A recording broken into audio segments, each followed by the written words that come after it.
తాకట్లో ఉన్న మీ బంగారాన్ని విడిపించి ఆ రోజు ఆన్లైన్ రేటుకి కొంటాం. Sharma gold company. మహాదేవ శ్రీమాత్రే నమః. Welcome to our channel.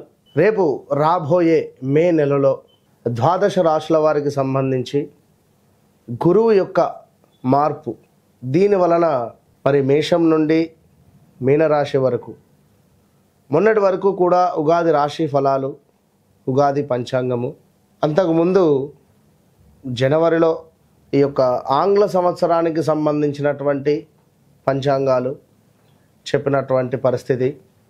So ఇప్పుడు ఏమిటి అంటే విశేషంగా అందరూ ఎప్పుడా ఎదురు చూస్తూ ఉండేటువంటి ఈ యొక్క గురుగ్రహం మార్పు. సో ఉగాది రానే వచ్చింది. అయినప్పటికీ ఇట్టి ఉగాదిలో కొన్ని రాశుల వారికి బాగుందని చెప్పారు, కొన్ని రాశుల వారికి బాగాలేదు అని చెప్పారు. ఏవైతే బాగుంది అని చెప్పినటువంటి వారికి ఇప్పటికీ కాస్త బాగా లేని పరిస్థితి ఎదుర్కొంటూ ఉన్నారు. ఎవరైతే బాగుంది అని చెప్పన్నారో, బాగా లేదు అని అన్నారో వారికి కొంతమేర బాగుంది. సో ఓవరాల్గా చాలా అంటే చాలా పెద్ద గ్రహము గురుగ్రహము. మనకు 2024 3వ నెల 4వ నెలలో మార్పు చెందినటువంటి గ్రహము. మరలా 2025లో మేలో 14వ తారీఖు రోజు తన యొక్క గమ్యాన్ని మార్చుకోబోతూ ఉన్నది. మిథునంలోకి ప్రవేశం జరగబోతూ ఉన్నది. ప్రజెంట్గా ఇప్పుడు వృషభంలో ఉండేటువంటి గురుగ్రహము మిథున రాశిలోకి ప్రవేశించబోతూ ఉన్నది.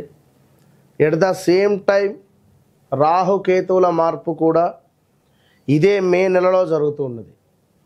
సో ఒక శనైశ్చరుడు మారడము, ఒక గురుగ్రహము మారడము ఎంత అవసరమో, ఎట్ ద సేమ్ టైం రాహువు కేతువు మార్పు వలన చాలా అంటే చాలా ఎక్సలెంట్ మార్పులు రాబోతున్నవి ఈ యొక్క ద్వాదశ రాశుల్లో. అందులో ముఖ్యంగా మేషరాశి, మీనరాశి, ఎట్ ద సేమ్ టైం సింహరాశి. ఎవరికైతే బాగా లేవు అని అనుకునేటువంటి రాశులు ఉన్నాయో వారికి ఈ రాహుకేతువులు చాలా అంటే చాలా అద్భుతమైనటువంటి రిజల్ట్ని ఇవ్వబోతున్నారు. దానికంటే ముందు మరి ఈ యొక్క గురుగ్రహం మార్పు వలన ద్వాదశ రాశుల వారికి ఏ విధంగా ఉండబోతుందని తెలుసుకుందాం. ముఖ్యంగా ఒక మాట, చివరి మాట, గోచారములో గ్రహస్థితి, గ్రహచారంలో గ్రహస్థితి వేరువేరుగా ఉంటుంది. సో మీరు జన్మించినటువంటి సమయానికి ఏర్పడేటువంటిదే గ్రహస్థితి. ప్రజెంట్గా మారేటువంటి గ్రహాలు గోచారం. సో మీకంటూ ఒక డేట్ ఆఫ్ బర్త్, పుట్టిన సమయము అనేటువంటిది ఉంటుంది. దీన్ని బేస్ చేసుకొని 100% చూసుకుంటే 99% అక్యురేట్గా ఉంటుంది. మరొక మాట, జన్మనామము వేరుంటుంది, వ్యవహారిక నామము వేరుంటుంది ఇక్కడ చాలామందికి. సో ఈ రెండింటికి సంబంధించినటువంటి విషయంలో కూడా కొన్నిసార్లు ఇబ్బందులు ఎదుర్కొనేటువంటి పరిస్థితి ఉంటుంది. కనుక అన్ని విషయాలను అర్థం చేసుకొని మీకు అద్భుతమైనటువంటి రెమెడీయా, రిజల్టా, ఏం జరుగుతుంది, జరిగింది, జరగబోతోంది అనేటువంటి అన్ని విషయాల్లో చెప్పేటువంటి వారు ఒక ఆస్ట్రాలజర్, మంచి సబ్జెక్ట్ ఉండేటువంటి వారిని కన్సల్ట్ అయ్యేటువంటి పరిస్థితి చేయండి. సో ప్రతిదీ కూడా సబ్జెక్టు పరంగా 100కు 100% అక్యురేట్గా చెప్పేటువంటి పరిస్థితి అమ్మవారి దయ వల్ల మనకున్నది. కనుక మీరు ఎవరైనా కూడా ఖచ్చితంగా ఛాలెంజ్గా చెప్తున్నా, మీ డేట్ ఆఫ్ బర్త్, పుట్టిన సమయం మాకు ఇచ్చినట్టయితే ఖచ్చితంగా కూడా మీ జీవితంలో జరిగింది, జరుగుతుంది అనేటువంటిది 100% జరగబోయేది కూడా మేమే చెప్పేటువంటి పరిస్థితి ఉంది. సో ఈ విషయాన్ని మీరు గమనించుకోండి ప్రేక్షకులు. వృశ్చిక రాశి, ఈ యొక్క వృశ్చిక రాశి వారు అసలు ఏం జరుగుతుందో అనేది కూడా వీరికి అర్థం కాలేని పరిస్థితిలో ఉన్నారు. నాకే ఎందుకు ఇట్లా అవుతుంది అనేది కూడా అర్థం కాని పరిస్థితిలో ఉన్నారు. మీరు నేరుగా వెళుతూ ఉన్నా ఎవరో వచ్చి మనకు డాష్ ఇచ్చిపోయే పరిస్థితి ఉంది. సో వృశ్చిక రాశి వారికి ఇంకా కొంతకాలం వెయిట్ చేయాలండి. ఒకవేళ మీ వ్యక్తిగత జాతకంలో మంచి దశ అంతర్దశలు నడుస్తూ ఉంటే మాత్రం ఎక్సలెంట్గా ఉంటుంది. ఒకవేళ నిజంగానే మీ యొక్క జన్మనామం యా మీదనో, నా మీదనో, నా, నీ, నూనె, యా అక్షరంతో కానీ, జ్యోతి ఇట్లా జ్యో అక్షరంతో ఉన్నా కూడా తీవ్రమైనటువంటి ఇబ్బందులు ఎదుర్కొనే పరిస్థితి ఉంది. సో జాగ్రత్తగా ఉండండి. ఆల్రెడీ గడిచిన 2021, 22, 23 చాలా అంటే చాలా డేంజర్ జోన్స్ ఇవి. సో 2024 కొంత పర్వాలేదు. కొందరికి మాత్రమే, 100 మందిలో 10 మందికి బాగుంది. మరి ఇక్కడ ఈ యొక్క వృశ్చిక రాశి వారికి చూసుకుంటే మ్యారిటికల్ లైఫ్లో ఇబ్బంది కలిగే సంఘటనలు, భార్యాభర్తలలో గొడవలు ఏర్పడే పరిస్థితి, భార్యాభర్తలలో ఎవరికో ఒకరికి అస్వస్థత, హెల్త్ రిలేటెడ్ ఇష్యూస్, ఎవరికైనా హాస్పిటలైజ్డ్ అయ్యేటువంటి సూచనలు అయితే ఉన్నవి. జాగ్రత్తగా ఉండండి. కొంత ఇల్లీగల్ అఫైర్స్ ఏమైనా ఉన్నా, కొంత అనుమానాలు ఏమైనా ఉన్నా, దానికి సంబంధించినటువంటి కొన్ని విషయాలు మీ ప్రమేయం లేకుండానే బయటపడే పరిస్థితి ఉంది. సో జాగ్రత్తగా ఉండండి.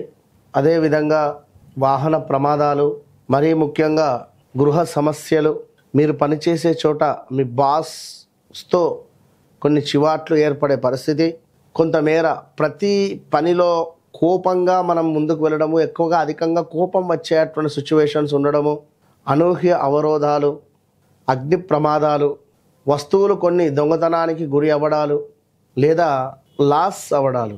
అదేవిధంగా ఇంకా చూసుకున్నట్టయితే స్థాన చలనము, పదవీహీనత, అంటే మీరు పనిచేసే చోట మీ ప్రమేయం లేకుండానే మరొకరిని తీసుకువచ్చి జాబ్ చేస్తారని అడగడము, నేనున్నా కదా వారెందుకు అంటే ఇలాంటి సిచ్యువేషన్స్ ఏర్పడడాలు, బొమ్మల లేక పొగబెట్టేటువంటి పరిస్థితులు. మనం వెళదామా అంటే చాలా కమిట్మెంట్స్ ఉన్నవి. ఇలాంటివి స్త్రీ మూలక వ్యయము కనుక ఆడవారి విషయంలో, మగవారి విషయంలో జాగ్రత్తగా ఉండాలి. ఇక ఈ యొక్క వృశ్చిక రాశి వారికి ఇంకా చూసుకుంటే ఎటు చూసినా స్థానచలనం ఉంది, ఆదాయానికి మించినటువంటి వ్యయం ఉంది. మళ్ళీ స్థానభ్రంశము, ధన నాశనము, ముక్కు ముఖము తెలుగని వారితో గొడవలు. సో ఓవరాల్గా వృశ్చిక రాశి వారికి అష్టమ గురువు మంచిదైతే కాదు.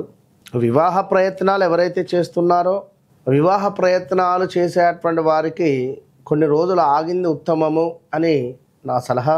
అదేవిధంగా వారి జన్మజాతకంలో ఒకవేళ మంచి దశ అంతర్దశలు నడుస్తూ ఉంటే మాత్రం ఖచ్చితంగా బాగుంటుంది. దశ అంతర్దశలు బాగున్నవి అనుకుంటే 100% బాగుంటుంది. ఇక లేదు నిజంగానే నేను చెప్పినటువంటి జన్మనామాలతో వారి యొక్క జన్మనామమే ఉంది అనుకుంటే మాత్రము ఇబ్బందికరమైనటువంటి సంఘటనలు ఉంటాయి. సో ఓవరాల్గా వృశ్చిక రాశి వారికి పెద్దగా బాలేదు. మీకు అర్ధాష్టమ శని వీడినప్పటికీ కూడా, అర్ధాష్టమ శని వీడితే పంచమ శని ఏం జరుగుతుంది ఇక్కడ అంటే లేనిపోని అనూహ్య నష్టములు, ప్రమాదాలు, తగాదాలు, కొంత మన స్థాయికి దిగువ ఉండేటువంటి వారితో గొడవలు, అలాంటి స్త్రీలతో కూడా మనం మాట్లాడినా కూడా కొంతమేర మనకు బ్యాడ్ నేమ్ రావడం, మనకు వారికి ఏదో ఉందని చెప్పేసి బ్యాడ్ అంటగట్టేస్తుంటాం. కనుక అలాంటి సిచ్యువేషన్స్లో ఉండకుండా మీ పని మీరు చేసుకుంటూ ఉండండి. తప్పకుండా ఒకసారి గానుగాపూర్ వెళ్ళి నిద్ర చేసేటువంటి ప్రయత్నం చేయండి. దీంతో పాటుగా కుదిరితే మంత్రాలయమైనా వెళ్ళండి.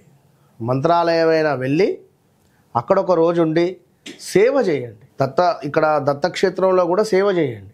మీ దగ్గరలో ఏదైనా దత్తాత్రేయ స్వామి గుడి ఉన్నా ఆ గుళ్ళో సేవ చేయండి. బయట ఊడడం కానీ, తుడవడం కానీ, దేవాలయం నీట్గా పెట్టడం కానీ, ఇలాంటివి. Okay, all the best.